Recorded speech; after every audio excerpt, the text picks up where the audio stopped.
Saludos amigos en esta preciosa mañana. Les mando un abrazo desde Cozumel a todos mis amigos que ya empiezan a conectarse. La razón de este video está dedicado a la página de mi amigo Gesser, que es el programa Torre Fuerte, ya que se le dañó su equipo y pues en este momento él no tiene la manera de cómo transmitir, así que me pidió que le hiciera este video. Me faltan 3 videos para terminar la serie de 24 temas de Jarpazo que tenemos, y este es el tema número 22, que tiene que ver con las guerras de Medio Oriente. No son todas las guerras, porque para los que no sabían, en Medio Oriente la escritura habla de una serie de guerras que va a darse en el tiempo del fin. Entonces pues los invitamos, amigos, para que vayan compartiendo, porque es un tema muy importante, pero a la vez si quieren pueden compartir y pueden hacer preguntas para que podamos ir desarrollando esta temática. Así que los invitamos para que todos vayamos adentrándonos al tema. Este es la continuación de la temática que hemos llevado en el programa Torre Fuerte, y le mandamos un saludo a todos los amigos de Perú. De hecho ya se conectó allá mi hermano Gesser. Esto se va para su programa con mucho cariño de parte de un servidor, Pastor Salomón de la Cruz, desde Cozumel. Y pues no solamente le debo esta, pero son 3 programas más aparte que vamos a tratar de ir aterrizando, si no los logramos subir en este año, pero pues al iniciando enero pues ya debemos de estar terminando. Bueno, vamos a comenzar entonces con este tema. Que el Señor nos vaya conduciendo, que nos vaya dirigiendo, para que podamos captar esas 2 guerras que vienen. Antes que podamos continuar, me gustaría dar pues prácticamente un resumen de lo que son el orden cronológico más o menos de las guerras, y podamos tener una idea de cómo se va a ir dando. Primeramente hay una profecía que se viene dictado desde el libro de Jeremías, que en el 49 habla de un desastre en la nación de Irán, que es Elam. Cuando usted lee las escrituras, profecías sobre Elam, se está refiriendo precisamente a Irán, que fue el nombre que se le cambió desde el 45 hacia la fecha, pero que tiene que ver con Persia precisamente. Bueno, la destrucción de Damasco, que se menciona en Isaías 17, y de igual manera, bueno, pues también allá está nuestro hermano Alex Martínez, que ya lo están invocando por Gesser. Saludos, Gesser, Dios te bendiga, y ya él está apoyando para promover este material, y también al grupo Instrucción Teológica, que siempre están allá los hermanos pendientes de estos temas, ¿verdad? Luego viene la guerra árabe-israelí, que es el que vamos a ver, y posteriormente yo me estoy refiriendo a las primeras 2 guerras que van a surgir. Posteriormente, ya en el periodo de la gran tribulación, habrán otra serie de invasiones que van a darse del capítulo 9 de Apocalipsis, del capítulo 14 de Apocalipsis, que es acorde con el capítulo 16 y el capítulo 19, las guerras de Armagedón. Saludos, hermana Irene Salcido también. Estamos hablando de las guerras de Medio Oriente, porque algunos hermanos piensan que, por ejemplo, la batalla de Armagedón es la única que se va a dar. Incluso no es una batalla como tal, sino que es una campaña. Le han llamado los escatólogos la campaña de Armagedón, porque se trata de una serie de guerras en el que eso sucede. La batalla de Armagedón sucede al final de la gran tribulación, en el que se va rodeando a Jerusalén, y que precisamente Armagedón es el lugar en donde son arrinconados los ejércitos, pero que al final son destruidos ya en Jerusalén, en donde baja el Señor Jesucristo. Entonces es algo muy interesante poder conocer las diferencias con estas guerras. 2 de ellas vamos a analizar, no las vamos a analizar todas las guerras del fin, las guerras del Medio Oriente, sino que vamos a analizar 2 de ellas, y la relación con el arrebatamiento de la iglesia. Ahora, a mí me gustaría que podamos captar esto muy importante. Cuando hablamos de las guerras de Medio Oriente, estamos recordando que son guerras que el mismo Señor despierta, que el mismo Señor organiza por el desafío que los hombres le han hecho, y los organiza para enfrentarlos directamente cara a cara. Esto es impresionante, que del Señor nadie puede burlarse, pero ellos se levantan para atacar a Israel, que esto es importante entender. Cuando hablamos de guerras del fin, no estamos involucrando a la iglesia, sino que estamos involucrando a Israel. ¿Por qué a Israel? Porque recuerden que esta nación ha sido llamada y escogida por Dios con un propósito que algunos cuestionan y dicen, a ver, ¿por qué es el pueblo escogido? Bueno, los escogió para que lleven el nombre de Dios. De hecho, Israel lleva el nombre de Dios porque es precisamente lo que significa príncipe con Dios. Está en el nombre de Israel. En el él está el nombre de Dios. Por lo tanto, el atacar a Israel es atacar el nombre de Dios, porque es una nación que en su nombre lleva el nombre de Dios. Incluso hay algo interesante cuando se habla de Ismael, porque aún Ismael lleva el nombre de Dios. Esto es impresionante cuando empezamos a analizar el tema de las guerras de Medio Oriente, y vamos descubriendo que se enfocan a la nación de Israel. Esto nos debe de llevar a un entendimiento. Entonces, ¿cuándo deben de suceder estas guerras? Si no tienen relación con la iglesia, entonces ¿dónde queda el carpazo? ¿En qué momento? ¿Cuándo va a suceder las guerras? Que estoy hablando de dos. ¿Cuáles son las dos guerras que estoy hablando? La del Salmo 83 y la de Gog y Magog. ¿Cuándo? ¿En qué momento van a suceder? Miren, vamos a entender correctamente lo que nos plantean las escrituras, pero para ello los voy a llevar a Apocalipsis capítulo 7. Todos pueden buscar en Apocalipsis capítulo 7 el versículo 1. ¿Por qué voy a explicar Apocalipsis capítulo 7 rápidamente? Porque nos va a ubicar la temporada de la iglesia, y el mismo pasaje nos va a decir el surgimiento de Israel como pueblo de Dios, en qué periodo se da.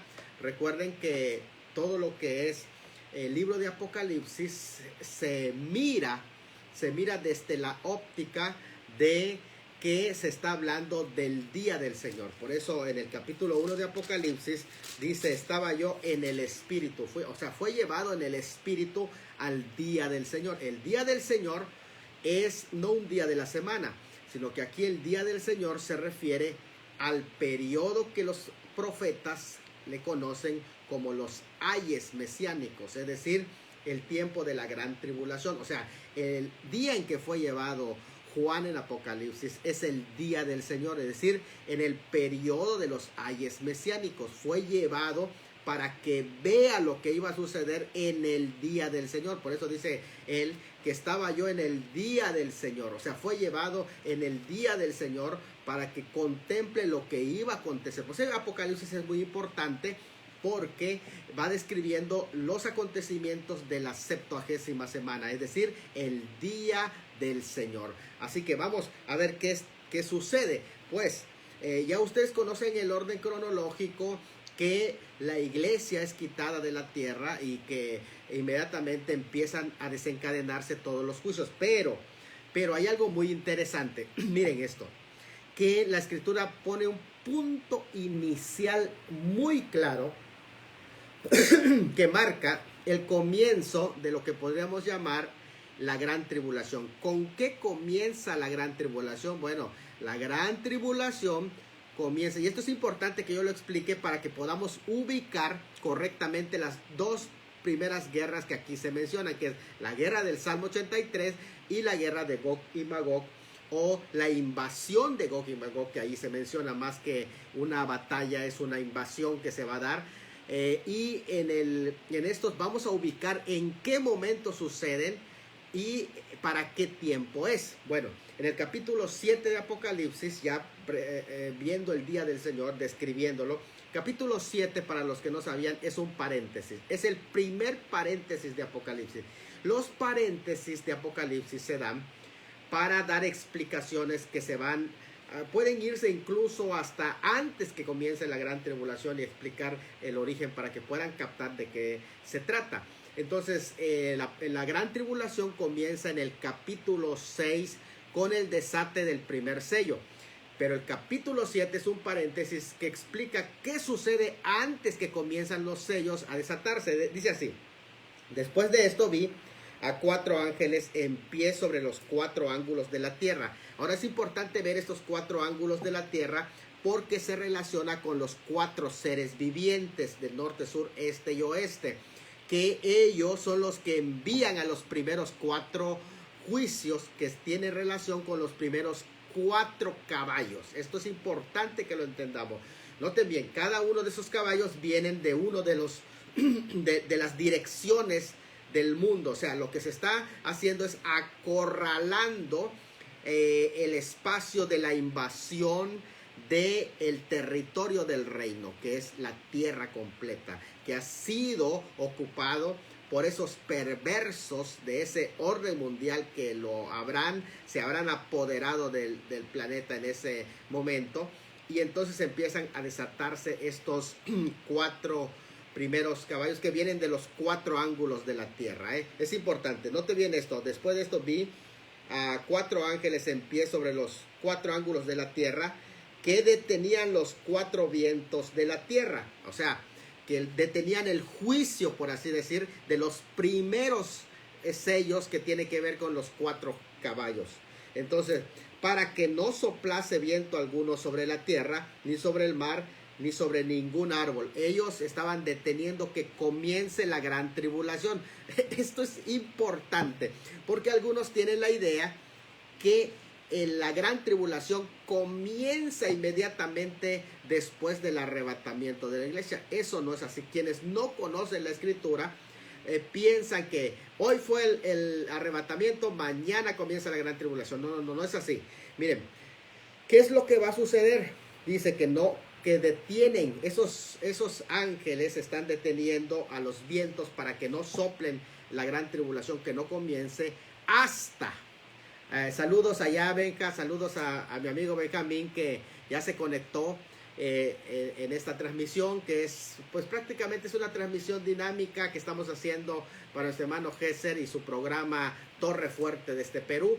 Y pues ya comenzamos. Ahora, noten bien esto, que entonces no es así de que hoy es el rapto y comienza la gran tribulación. Saludos a nuestro hermano Julio también. ¿Qué es lo que va a pasar? Que lo que va a marcar el inicio de la gran tribulación está en Daniel 9:27, cuando dice que el príncipe que ha de venir por una semana hará un pacto. Así lo dice el hebreo cuando se habla de Daniel 9:27, y por una semana hará un pacto con muchos, es decir, una semana que está hablando de una semana de años, que son 7 años. Así que la gran tribulación no comienza con el arrebatamiento, sino comienza con el pacto del fin. Saludos a nuestra hermana Irma también, que nos está sintonizando. Dios la bendiga, hermana. Estamos hablando de las guerras del fin y en qué momento la iglesia se va, en qué momento de las guerras. Pero estamos entendiendo que sucede el arrebatamiento, y entre el arrebatamiento y el pacto hay un periodo que aquí está claramente en este capítulo 7, versículo 1 y 2, y que no se iba a comenzar la gran tribulación hasta que comience el pacto. Y hay este periodo es un periodo, por así decir, de un periodo de gracia, pero es un periodo también de gracia porque hay salvación. Ahorita lo vamos a ver en ese periodo, pero también es un periodo de acomodo de los acontecimientos durante el cual se entiende que va a suceder la guerra del Salmo 83, y posterior a ello, inmediatamente después del pacto, entonces sucede lo que es la guerra de Gog y Magog, que es la invasión, más que una guerra, ya lo dije, invasión ruso-islámica. Ahora, vamos a ver qué dice, que no caiga viento alguno sobre la tierra, ni sobre el mar, ni sobre ningún árbol. Y vi a otro ángel que subía de donde sale el sol, o sea, del oriente, y tenía el sello del Dios vivo. Fíjate que es interesante de dónde salió el ángel, del oriente, que con el sello del Dios vivo, que hizo, entonces clamó a gran voz a los 4 ángeles y a quienes les había dado el poder de hacer daño en la tierra y al mar, es decir, lo que había sido determinado para ellos para que comience la gran tribulación. Entonces diciendo, no hagáis daño a la tierra, ni al mar, ni a los árboles, hasta que hayamos sellado en sus frentes a los siervos de nuestro Dios. O sea, este periodo, antes del pacto del fin, comienza la salvación de este primer grupo que aparece posteriormente, que son los 144,000 judíos. Entonces, ¿cuándo se salvan los 144,000 judíos? Después que la iglesia es arrebatada. ¿Por qué razón? Es muy claro esto, ¿por qué después? Porque no pueden haber dos cuerpos, es decir, solo hay un cuerpo. En este momento, si tú eres un judío y tienes a Cristo como tu Salvador, eres parte del cuerpo de Cristo y te vas en el arrebatamiento, aunque no te hayan enseñado así, de esa forma, pero tú te vas en el arrebatamiento. Pero cuando la iglesia sea quitada, entonces comienza el trato de Dios para Israel, lo que la Biblia le llama los tiempos y las ocasiones, cronos y kairos. De hecho, la palabra kairos es una palabra que se utiliza para referirse a los tiempos señalados, es decir, a los tiempos que señala el calendario hebreo. Por lo tanto, cuando se habla del kairos, de los cronos y kairos, es decir, los tiempos y las ocasiones que son en el calendario hebreo, comienza el trato de Dios para Israel y por lo tanto a cumplirse de inmediato de nuevo los tiempos judaicos, porque cronos y kairos son tiempos judaicos que habló el Señor Jesucristo cuando le dijo a los discípulos, ¿no? Que los discípulos querían saber, Señor, ¿restaurarás el reino a Israel? Note bien, está hablando del reino a Israel, no a la iglesia, porque a la iglesia no se le prometió el reino terrenal o davídico, sino a Israel. ¿Restaurarás el reino a Israel en este tiempo? Es Hechos capítulo 1. Y el Señor les dijo, no les toca a ustedes saber los cronos y kairos, es decir, los tiempos y las ocasiones, que son periodos judaicos que el Señor puso en su sola potestad y que Él sabe el momento en el que va a volver a tratar con el pueblo de Israel. A ustedes como iglesia lo que les toca es que recibirán poder y me serán testigos hasta lo último de la tierra, hasta que venga la plenitud de los gentiles. Cuando venga la plenitud de los gentiles, entonces comienzan los cronos y kairos, es decir, los tiempos y las sazones, ocasiones judías, que en el capítulo 7 estamos viendo. Por lo tanto, ¿qué se refiere al periodo de tiempo cuando ya Dios empieza a tratar nuevamente con la nación de Israel? Y esto es tan importante. ¿Por qué es tan importante esta consideración? Porque aquí vemos cómo es salvado las primicias. ¿Qué son las primicias? Los primeros que van a entrar al reino milenial. Ellos son salvados para entrar al milenio, por eso se le llama las primicias, porque son las primicias del reino. Es decir, son salvados para que sobrevivan y son sellados, protegidos por Dios, para que sobrevivan toda la gran tribulación y ellos después son vistos en el capítulo 14 de pie, rodeando al Cordero y se les entrega el reino. Ellos son las primicias, es decir, los primeros salvados que van a entrar en el reino. No es así la iglesia ya se fue con el Señor, pero para este periodo entonces toda la cosecha espiritual, las almas que se salven, aunque no sean judíos de este tiempo, son almas que van a pertenecer, prácticamente van a ser prosélitos para la nación de Israel. ¿Por qué razón?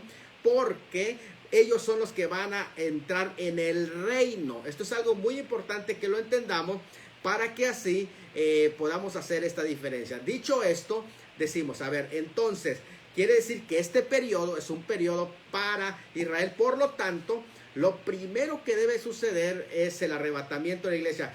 Pero los programas aquí, que son de guerras, tienen que ver con la nación de Israel. Y el primer programa de guerra que va a surgir es lo que se le llama la guerra de la confabulación. ¿Por qué se le conoce como guerra de la confabulación? Del Salmo 83, que ahí me gustaría que vayamos. ¿Y en qué momento va a suceder? Bueno, esa guerra sucede antes de que se haga el pacto. De hecho, creo que una de las cosas que va a empujar a que se haga el pacto es precisamente esta guerra que va a surgir. Porque a mí me llama mucho la atención que, por ejemplo, en las guerras Por ejemplo, en la guerra de Yom Kippur del 83, ¿qué es lo que hizo Israel? Israel, después de que gana una guerra, que es la única nación, por cierto, que gana guerras y que pone opciones. O sea, no hay ninguna nación que gane una guerra y que dé opciones a las personas, se sienten al impacto. No, el que gana guerra se impone, no. Pero Israel no, él ganó la guerra, invitó a acuerdos. Y contrario a esto, es muy curioso que ha quedado marcado en la historia que los egipcios, en este caso, cuando pierden la guerra, prácticamente al perder el territorio del Sinaí, pues fíjate que Israel ganó esa guerra y les entregó el Sinaí, ¿no? Pero es interesante esto porque fíjate que ellos quieren condicionar. Perdieron la guerra y condicionan. Bueno, lo que va a pasar es precisamente que esta guerra del Salmo 83 va a llevar precisamente a sentarse y a armar el plan para que se establezca el pacto del fin.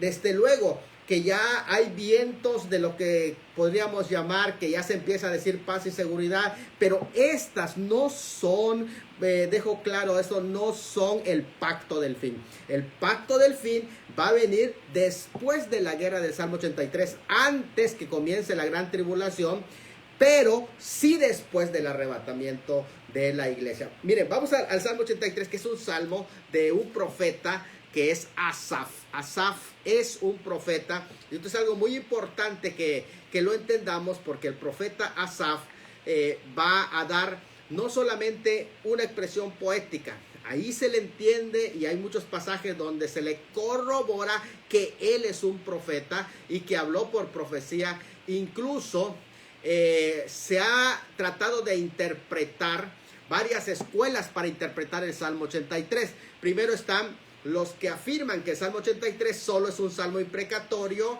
y que tiene enseñanzas espirituales tanto para Israel como para la iglesia, para los enemigos de la iglesia. Así algunos lo interpretan. Otros interpretan que lo que está viendo Asaf, el profeta, está viendo eventos cumplidos en la historia de Israel, especialmente en la época de Josafat, donde prácticamente hubo una coalición para quererlos destruir, aunque realmente no concuerda, o sea, no existe el contexto de una confabulación con las naciones que son mencionados en este Salmo 83, así que queda descartado esa teoría. En tercer lugar, están los que interpretan este Salmo como un patrón de acción, de los enemigos que siempre han rodeado a Israel y que continuamente, o sea, no se cumple una sola vez, sino que se ha cumplido varias veces. Incluso yo estaba estudiando que algunos aplicaron este salmo cuando fue la guerra de los 6 días. Algunos aplicaron este salmo, pero en realidad no se ha cumplido como tal, como se está mencionando en las escrituras, no se ha cumplido como tal, solamente son pálidos ejemplos de qué podría pasar, que los que rodean, las naciones que rodean a Israel, las naciones vecinas, y esto es algo muy, muy triste, ¿no? Saber que tus propios vecinos son tus enemigos. Esto es algo, no solamente eso, pero no solamente los vecinos, sino los parientes, porque en este caso, cuando se habla de las tiendas de Ismael, ellos son vecinos, no solamente son vecinos, yo ya dije al principio que Ismael lleva en su nombre, Ismael lleva el nombre de Dios, así como Israel lleva el nombre de Dios. Entonces es impresionante que quienes lleven también el nombre de Dios y se conviertan en enemigos, esto es inaudito. Pero bueno, eso es lo que va a suceder. Lo tercero que hacen es que los que interpretan esto no solo como un patrón, sino el cuarto lugar, los que vemos en este salmo, no solamente un patrón de acción, sino los que vemos en este salmo una profecía específica para los días del fin. Lo que estamos entendiendo a través de este salmo es que es lo más probable que haya sido una visión, porque primero de Crónicas 29 y 30 y otros pasajes que muestran que Asaf era un vidente, él vio el futuro. El autor miró de una manera real, vívida, la situación que se avecinaba. E incluso hay algo importante. Este Salmo 83 debe de estudiarse con el Salmo 2. ¿Por qué razón? Porque cuando tú entiendes el Salmo 2, que se va a establecer el reino mesiánico, viene la resistencia al reino. Vienen aquellos que están en el orden opositor al reino y que se van a organizar, confabulan. Dice, ¿por qué se amontonan las gentes y los pueblos piensan cosas vanas? Confabulando contra Dios y contra su ungido, diciendo, quitemos sus ligaduras y echemos de nosotros sus cuerdas, y el que mora en los cielos se reirá de ellos. Esto es importante porque va a suceder precisamente en los tiempos del fin, momentos previos, antes que se establezca el reino milenial. Por lo tanto, si es antes que se establezca el reino milenial, quiere decir que se refiere a un periodo cercano al reino milenial. Por lo tanto, el más cercano son los años mesiánicos, es decir, el periodo de la gran tribulación. Así que cuando vemos esto contemplado en estos pasajes, nos damos cuenta que este profeta miró precisamente una situación de lo que estaba pasando en el futuro, y pide que se establezca el reino mesiánico. Pero para que se establezca el reino mesiánico, lo que se tiene que hacer es derrotar a esos que están reinando en ese periodo de tiempo. Ahí nuestra hermana Liliana Jiji dice, gracias hermano, claro que sí, estamos ya transmitiendo, y esperamos que sea de mucha bendición para cada uno de ustedes. Saludos, nuestra hermana Liliana. Muy bien, entonces, ¿qué es lo que estamos diciendo ahora? Entonces, que para que se establezca el reino se tienen que derrotar a sus enemigos. Ahora, esto nos lleva a entender algo importante. Quien va acercando y formando haciendo real las guerras para destruir a sus enemigos, es precisamente el Señor quien los va permitiendo. O sea, porque si el Señor no permite, no viene ninguna guerra. Pero ¿por qué razón va permitiendo las guerras? Porque Él quiere glorificar su nombre. Esa es la razón. Entonces, ¿durante qué tiempo? Durante el periodo judaico, es decir, los cronos y los kairos. El inicio de la gran tribulación, entonces, no es el rapto de la iglesia, sino el pacto del fin. Pero antes que comience el pacto del fin, antes del pacto del fin, tiene que desarrollarse este plan malvado, que es precisamente la guerra del Salmo 83, la guerra de la confabulación. Esto no quita de que este salmo pueda ser aplicado devocionalmente a la iglesia y que oremos, ¿verdad?, por nuestros adversarios, pero realmente este salmo se va a cumplir inmediatamente después de la gran tribulación. Saludos también a Joyce Salgado, dice, Dios bendiga a mi pastor Salomón. Claro que sí, Joyce, aquí te esperamos en la iglesia. Un abrazo para ti, mi hermano. Y bueno, pues estamos hablando de esta primera guerra, que es la guerra del Salmo 83. Está tremendo porque quiere decir que todo se está preparando, ¿no? Lo que el profeta Asaf nos habla y nos muestra es para el tiempo del fin. De hecho, el nombre Asaf significa cosecha, o sea, él realmente nos está hablando del tiempo para la cosecha. Hermana Elizabeth Hernández también, es recíproca la bendición, le saludamos desde Cozumel. Estamos hablando del Salmo 83 y algo importante que debemos de saber. Miren, de hecho el 28 de mayo del 67, cuando Nasser, que era el presidente de la República Árabe Unida, dijo de esta manera: tenemos la intención de comenzar, cuando él iba a comenzar esa guerra, la de 1967, él dijo, tenemos la intención de comenzar un asalto general contra Israel. Será una guerra total. Nuestra meta básica es la destrucción de Israel. Esas fueron las palabras con que irrumpe y comienza la guerra el 5 de junio. Y cuando se juntaron Jordania, Siria, Irak, Argelia, Sudán, Kuwait, Arabia Saudí, Marruecos, todos con la misma intención, ¿cuál? Destruir a Israel. Pero en 6 días la guerra terminó, siendo triunfante, indiscutible, Israel. ¿Qué pasó? Entonces muchos enfocaron, es la guerra del Salmo 83.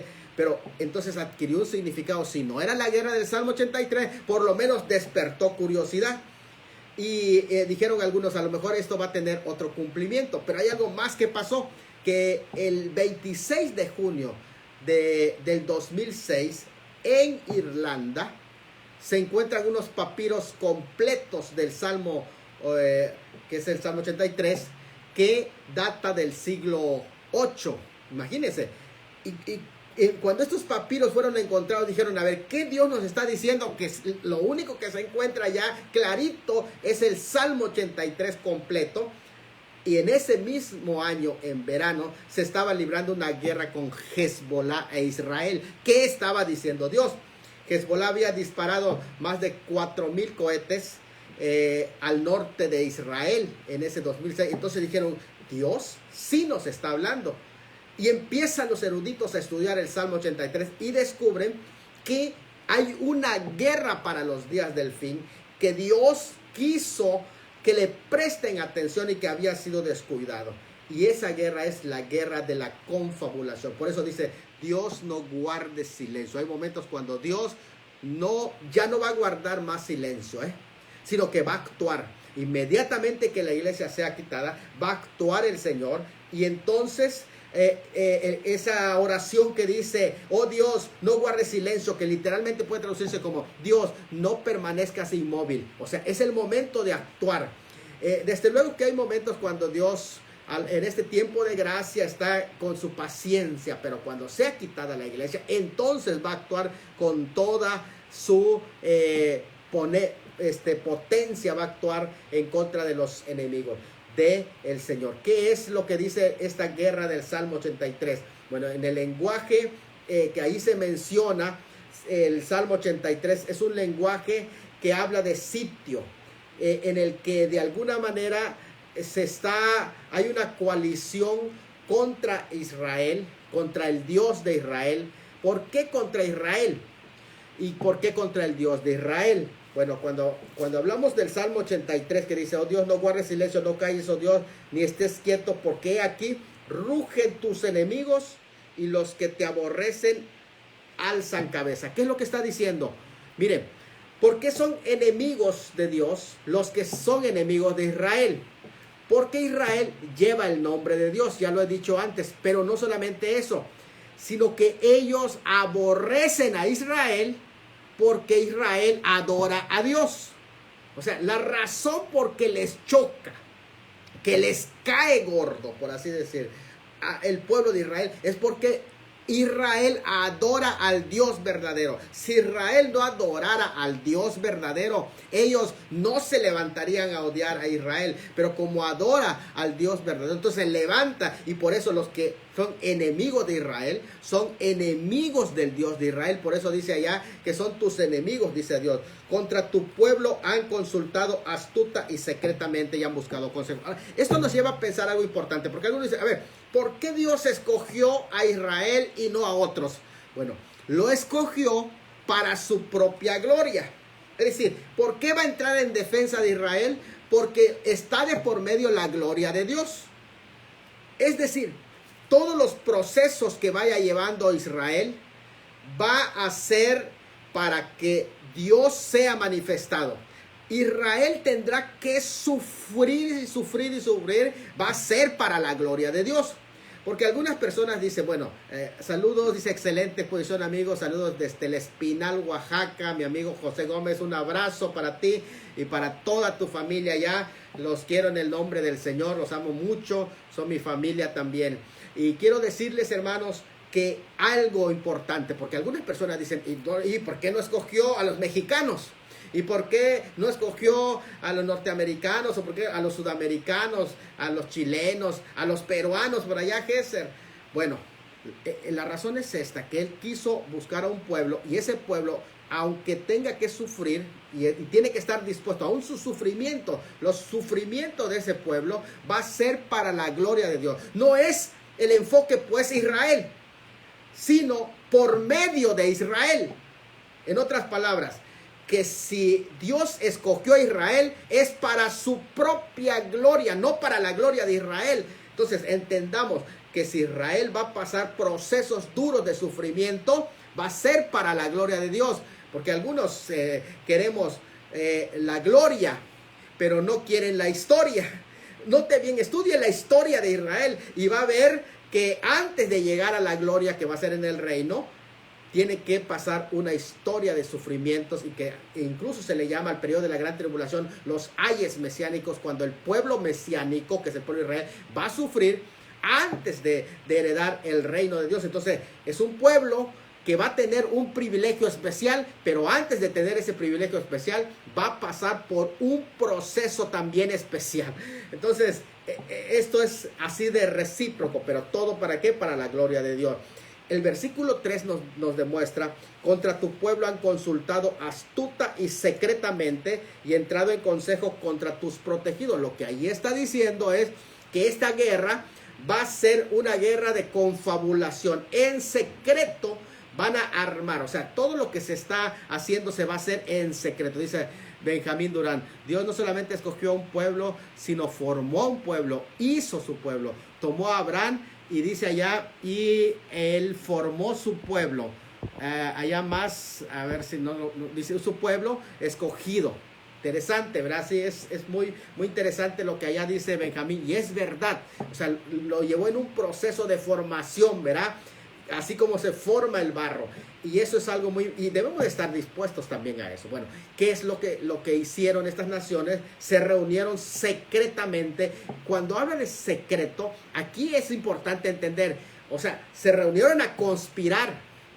Cuando habla de secreto, está hablando de votos secretos, de cosas que en secreto se está haciendo para destruir al pueblo que lleva el nombre de Dios.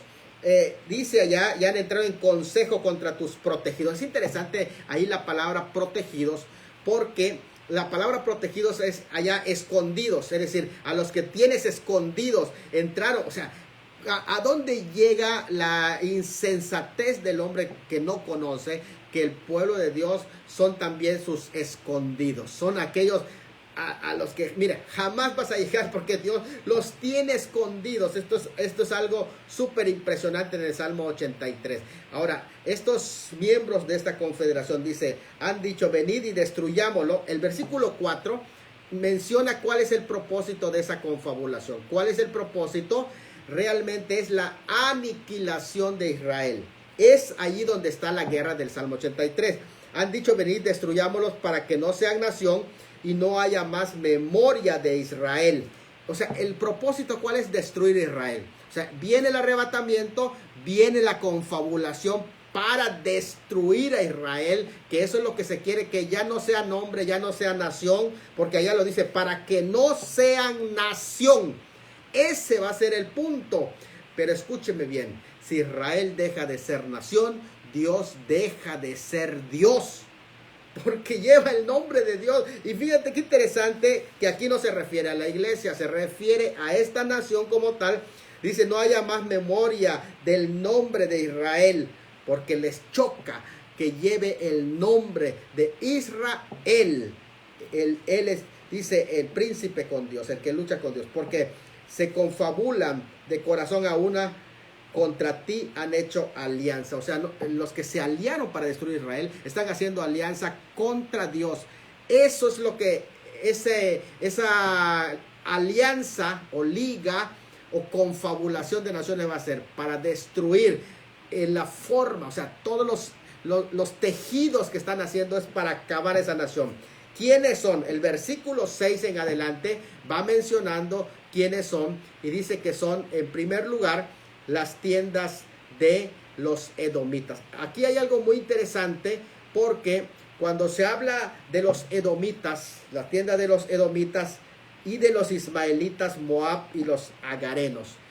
Estoy en el versículo 6. ¿Qué es lo que está diciendo? Mire, prácticamente la alianza que se está haciendo eran hechas por lo que antes fueron pueblos seminómadas. Por lo tanto, no tenían un asentamiento como tal en la tierra, sino que eran prácticamente seminómadas. Sus reinos eran minúsculos, pero lo que van a hacer para fortalecerse es que se van a aliar. De hecho, les voy a decir algo. Ninguna nación en Medio Oriente de los árabes pueden enfrentar a Israel en este momento. lo que ellos quieren hacer entonces son alianzas. En este caso, primeramente, noten bien que estamos hablando de el lado este del Jordán, que son Edom, Moab y Amón. De este lado, en el mapa, ustedes pueden encontrar los edomitas, moabitas y amonitas, que son, incluso son parientes, porque pues prácticamente ellos descienden ya prácticamente de Lot. Del oriente están los agarenos, que descienden de Agar, que también son ismaelitas. Fíjate, entonces estamos diciendo cómo los van rodeando del este, del oriente, y tenemos allá al sur, que es Edom, Gebal, porque Edom queda al sur de Israel, Gebal hasta el puerto de Fenicia. Entonces prácticamente los fenicios que ahí van a estar presentes, los están rodeando a Israel. Note bien cómo todas las naciones que rodean a Israel quieren que desaparezca. En la costa occidental está Filistea y Tiro, que allí son mencionados también presentes, y el poder del asirio que ha ayudado a los hijos de Lot. ¿Quiénes son los hijos de Lot?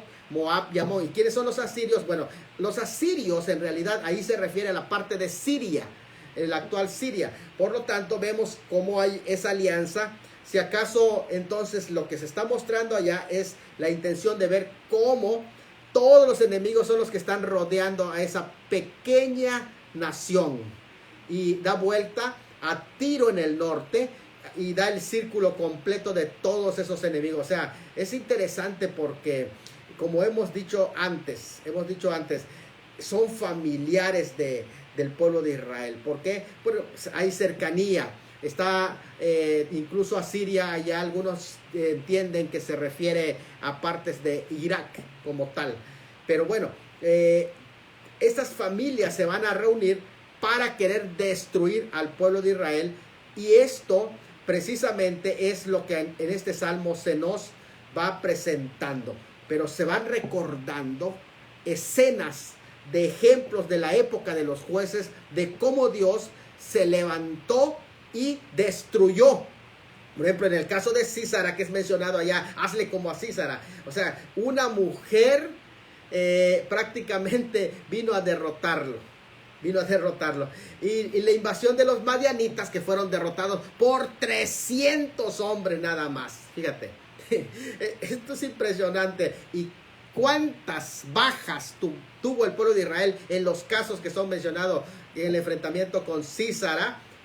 Pues prácticamente no tuvo bajas. Eso es lo que es la guerra del Salmo 83 y lo que va a suceder. Entonces allí empiezan a describirse esa lista de... Pero hay algo interesante. A mí me gustaría, porque a lo mejor algunos que expliquen el Salmo 83 no vayan a dar con este dato que les voy a poner en mesa, que es precisamente lo que menciona el versículo 13. Fíjate, el versículo 13, porque en el 12 dice, han dicho, heredemos para nosotros las moradas de Dios. Ellos quieren esa tierra, la codician por el metal o por cuestiones religiosas, por lo que tú quieras. Pero dice, Dios mío, ponlos como torbellinos, como hojarascas delante del viento. Es decir, cuando el viento arrastra las hojarascas, las arrincona. Pero no solamente ahí quedan, no los dejes solo arrinconados como hojarasca, sino dice, como fuego que quema el monte. O sea, si ya los arrinconaste todavía, quémalos, como llama que abraza el bosque. Persíguelos así con tu tempestad y atérralos con tu torbellino. Es impresionante de cómo van a ser afectados con un torbellino. Llena sus rostros de vergüenza. Y ahí el versículo 16 dice, y busquen tu nombre, oh Jehová. O sea, ¿por qué es que pide victoria sobre ellos? Esto es impresionante. Y escuchen esto, lo que Israel debe de orar, y lo que aún nosotros nos sirve de ejemplo a nosotros al enfrentar a nuestros enemigos, no es acábalos Dios, que fuego los fulmine. No, fíjate que dice ya 16, llena sus rostros de vergüenza y busquen tu nombre, oh Jehová. O sea, lo más impresionante aquí es que ellos busquen a Dios cuando sean avergonzados. Y en este caso, varios de esas naciones lo van a hacer. porque hay promesas para los ismaelitas también, porque llevan el nombre de Dios, pero para los ismaelitas que se arrepientan. Y allá dice, sean enfrentados y turbados para siempre, sean deshonrados y perezcan. Conozcan que tu nombre es Jehová, tú solo Altísimo sobre toda la tierra. Lo que ahí está diciendo es, ya sea que te conozcan por arrepentimiento o simplemente que te conozcan por lo poderoso que eres, pero que tu nombre sea exaltado. Esa es la guerra del Salmo 83. Entiendo que esta guerra va a ser después del arrebatamiento, pero no en el periodo de la gran tribulación. ¿Por qué razón? Porque en el periodo de la gran tribulación se va a dar otra invasión ruso-islámica, que es la que vamos a ver rápidamente.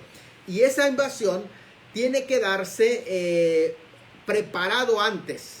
¿Por qué hay naciones que no se unen con Gog y Magog?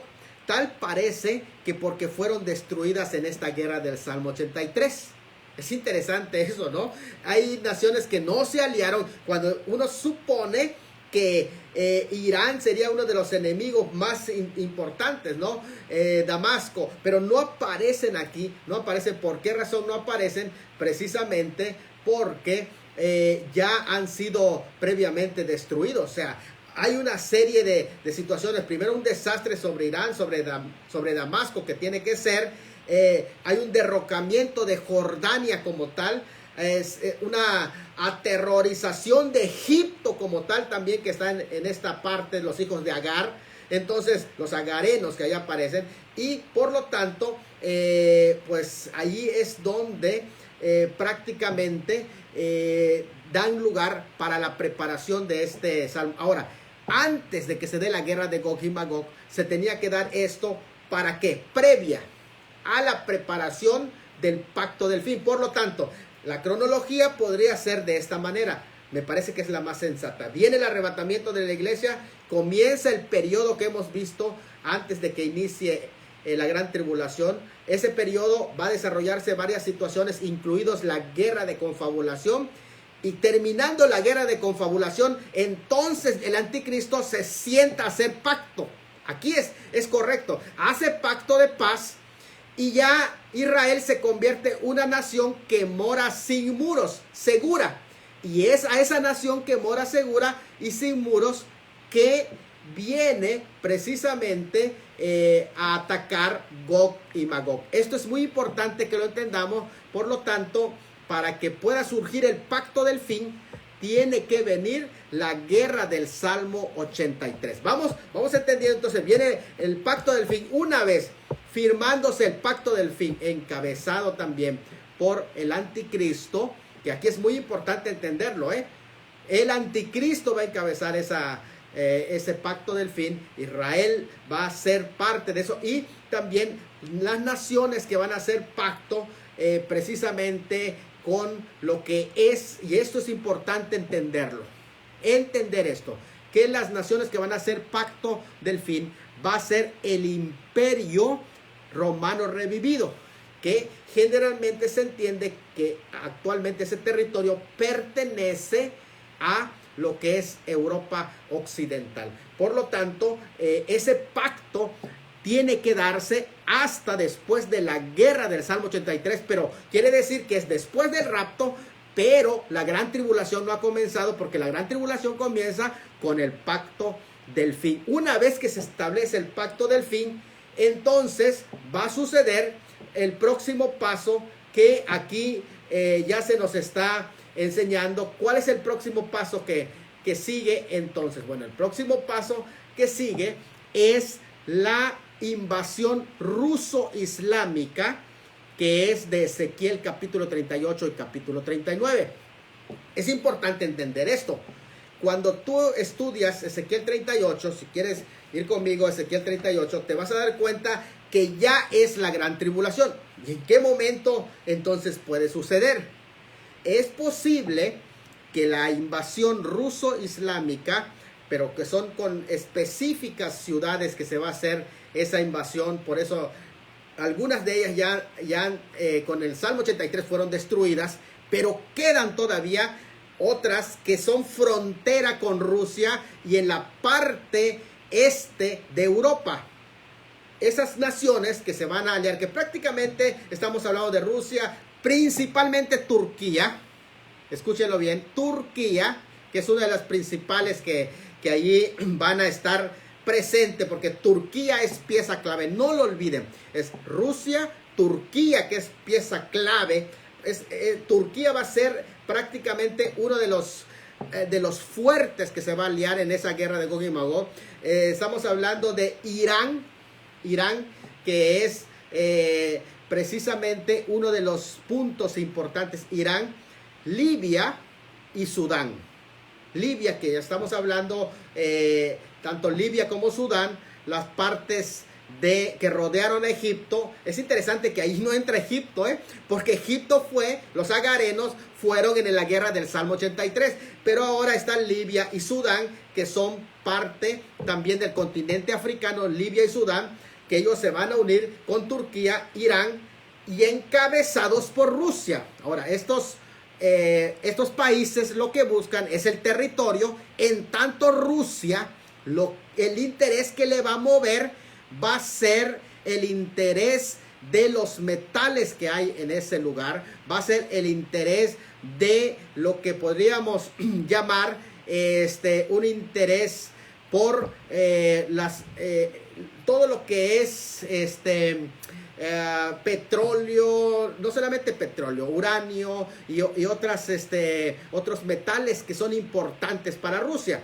Ahora, esto es interesante. ¿Por qué razones va a ser muy interesante? Porque ese es el garfio. Dice que le va a poner garfio. Quiere decir que hay algo tal vez más que se puede descubrir en los próximos días, que va a ser fuerte, porque dice, pondré garfio, le dicen a Rusia, que es puesta ya como Ros. Y fíjate que esta es una de las profecías más impresionantes que hay, la de Ezequiel 38, porque Ezequiel 38 tiene 3 elementos para identificar a Rusia.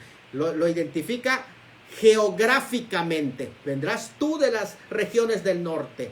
Lo identifica, podríamos hablar lingüísticamente, porque incluso de las profecías bíblicas menciona el nombre de un país actual cuando no existía ese nombre, y le llama Ros. Vendrá Ros, o sea, prácticamente con el nombre de Rusia, que es una forma de llamarle a Rusia, Ros. Esto es súper impresionante, la manera específica prácticamente de esta potencia mundial. Pero no solamente eso, lo identifica geopolíticamente, porque en este momento es interesante saber que de las regiones en el que el mundo en este momento se está enfocando, porque el mundo se ha regionalizado, como le hemos venido anunciando desde cuando, que avanzamos a una regionalización, y en este momento todavía, para los que dicen que ya estamos en un nuevo orden mundial, estamos en un desorden mundial. Para los que no sabían, porque escucho que dicen estamos en un desorden mundial, el caos, estamos en un caos mundial, un desorden que es un puente para el nuevo orden que viene. Entonces, ahorita es un desorden, ahorita es un puente, pero el desorden es necesario para que se establezca el orden. Lo que se está haciendo en esta transición es el mundo se está regionalizando para que puedan formarse las potencias regionales. En este caso, las presentadas en la escritura, que son 4 regiones. Está la región del norte, que es Rusia. Muy interesante que Rusia está convertida ya en una potencia energética, en una potencia atómica en todo sentido, ¿no?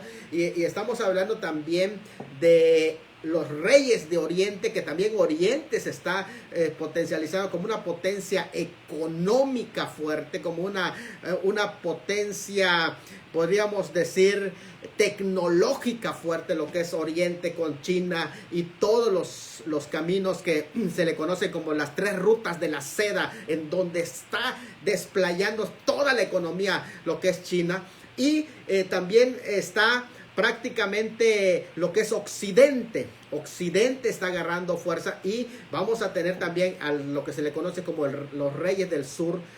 Los reyes del sur está refiriéndose a Egipto hacia adelante. Entonces vean bien que también son parte importante dentro de la profecía bíblica. Esas 4 regiones que nos presenta la Biblia ya están ubicados en su respectivo lugar. Pero esta guerra que es, bueno, es una invasión más que una guerra, es una invasión y tiene diferencias con la mencionada en Apocalipsis, que es al final, porque el de Apocalipsis prácticamente es una batalla de Gog y Magog que va a ser al final. Esta es una invasión. La diferencia es que esta la encabeza el líder de Rusia, y de Rusia viene a Jerusalén. En el otro, al final del milenio, la encabeza Satanás, y es un levantamiento mundial que hay en contra del campamento de Dios que va a ser rodeado. Y me parece que la del milenio, al final del milenio, es una guerra con mucha tecnología, porque rodean el campamento de los santos. ¿Cuál es el campamento de los santos? Bueno, la Nueva Jerusalén, que está suspendida. Ellos lo van a rodear con, o sea, va a haber un avance tecnológico y Satanás será suelto y encabezará ese avance. Bueno, pero esa es otra historia. No estamos hablando de esa batalla, sino estamos hablando de una invasión. Esta de Ezequiel 38 es una invasión, y decimos ruso-islámica, porque Rusia se alía con Turquía, Irán, Libia y Sudán. Entonces ya vienen con sus intereses, unos por el interés de la tierra y otros por intereses energéticos, en el caso de Rusia. Pero dice, te atraeré, pondré garfios. Quiere decir que el que está dirigiendo allí la pelea es Dios mismo. O sea, Él pone los garfios, Él los atrae para enfrentarlos, para confrontarlos y para destruirlos. ¿En qué momento? Es posible, porque algunos dicen, a ver, ¿qué momento va a suceder esta guerra de batalla de Gog y Magog? Bueno, es muy probable, porque allá dice que va a ser, vienes a una nación que habita sin muros. ¿Y en qué momento habita sin muros? Bueno, va a habitar sin muros cuando se haga el pacto, va a estar segura. Aparentemente, por eso dice, cuando digan paz y seguridad, vendrá destrucción repentina sobre ellos y no escaparán. Entonces se da cuenta de todo, encaja completamente. Algunos dicen que en el segundo sello el caballo rojo, pero parece que el caballo rojo son cuestiones más de levantamientos, de golpes de estado internos, es decir, son levantamientos locales, lo que se está dando. Una guerra, una gran espada que se da ya, pero son más que nada golpes de estado internos que se van dando. Pero en el tercer caballo parece que allí sí hay prácticamente un derramamiento mundial de sangre a cantidades enormes, y es posiblemente en el tercer sello en donde suceda esta guerra de Gog y Magog. Bueno, pues ahí estamos. No voy a entrar en detalle porque ya nos comió el tiempo, pero la idea es ubicar allá estas dos principales invasiones. Entonces, ¿cuándo va a suceder el rapto? El rapto puede suceder en cualquier momento. Estas guerras están ubicadas en el periodo que se le conoce como los tiempos y las sazones judaicas, pero el arrebatamiento de la iglesia, esa no tiene relación con esta cronología. Puede suceder en cualquier momento, puede suceder hoy. Hermano Elías García Vázquez dice, muy interesante, amigo Salomón Tuyum. Saludos y bendiciones. Un abrazo, mi hermano Elías García Vázquez, para ti. Dios te bendiga, mi amado. Y bueno, pues creo que ese es el momento de prepararnos. Todo el escenario está listo. Usted se da cuenta, políticamente, espiritualmente, en todas las agendas, ya creo que pronto nos vamos. Así que vamos a prepararnos, porque esto ya está, por así decir, está que arde. ¿Cuándo va a suceder esta guerra de Gog? Dice, al cabo de días. Y ahí el hebreo es muy interesante, porque es allí ayamín, que quiere decir los postreros días para Israel. En los postreros días para Israel va a suceder esto. Cuando en los periodos de los ayes mesiánicos, en la invasión ruso-islámica, que va a ser, vuelvo a reiterar la cronología, viene el arrebatamiento de la iglesia, viene la guerra del Salmo 83. Después, inmediatamente viene el pacto del fin. Después del pacto del fin, viene la invasión ruso-islámica de Ezequiel 38. Así son los primeros, no son las únicas guerras, porque hay más guerras de la gran tribulación. Yo escuchaba por allá que alguien dice, no saben qué, la gran tribulación es 3 años y medio aparentemente paz, pero usted se da cuenta que no hay paz para los impíos todos los días de su vida. Entonces, que no nos vayamos con esa finta. Solamente es una expresión que se acuñó para distinguirlo de exactamente la gran tribulación como tal. Bueno, hermana Irma López dice, muy impactante, Dios lo bendiga. Saludos, mi hermana Irma. Y bueno, pues con esto vamos terminando. Todavía hay otras guerras, incluso hay una guerra que levanta el enemigo en el capítulo 12 de Apocalipsis en contra de Israel. Hay otra guerra, fíjate, hay otra guerra que es una guerra entre espíritus malvados que se van dando, es impresionante, y humanos. O sea, está impresionante lo que el libro de Apocalipsis nos menciona. Y posteriormente la campaña de Armagedón. La campaña de Armagedón no es realmente una batalla de Armagedón como algunos dicen, sino es campaña porque hay una serie de campañas que se van levantando. Cuando hablamos de batalla, a diferencia de guerra, cuando decimos batalla, estamos hablando de un enfrentamiento. Y cuando hablamos de guerra, estamos hablando de una campaña, o sea, una serie de batallas que se dan. Y Armagedón realmente sí puede considerarse una guerra porque es una campaña, una serie de batallas que van desde el valle de Josafat. Bueno, el valle de Josafat es el último punto donde son arrinconados y parece ser que después el anticristo va a Jerusalén y allí mismo los acaban y ahí es donde desciende el Señor en Jerusalén. Así que esto es algo muy bonito. Vamos a ir aprendiendo esta temática, pero es Harpazo y las guerras del fin. Aquí están relacionados con dos de ellas, que son la del Salmo 83 y la de Gog y Magog. Bueno, pues Dios me los bendiga a todos. Saludos.